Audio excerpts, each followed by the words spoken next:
It is not often that public affairs professionals, lobbyists and transparency groups get to sit at the same table, especially in the presence of top officials from two of the main European institutions.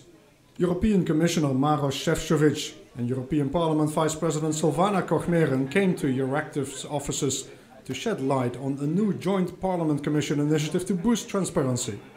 This institutional partnership lays down the new ground rules for lobbying in the European Union. The way how we are going to cooperate together and the way how we are going to actually investigate if there are some underreportings or breaching of the code of conduct, and I think the reputational risks associated with it will make this register de facto mandatory. I would have loved to see the Council join as well, but maybe that's for a later date.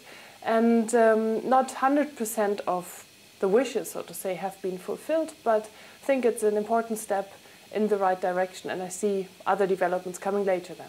This new initiative will significantly boost transparency inside the EU bubble in Brussels.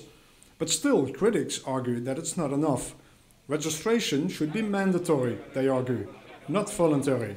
It will improve the situation, but still probably some 20% will still not be on the joint register.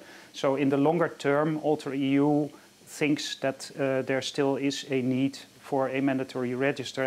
The main arguments against mandatory financial disclosure and registration are largely based on fear for competition, especially among law firms. Why would a mandatory register be necessary? It would be necessary if we continue to have an uneven level playing field. At the moment, in particular, law firms are far from being registered in the register. New organisations who had concerns previously can now join the register.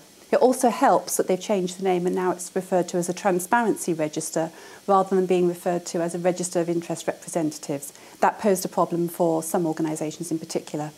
The new EU transparency rules will come into place in June next year. The Commission has already announced a review for 2014.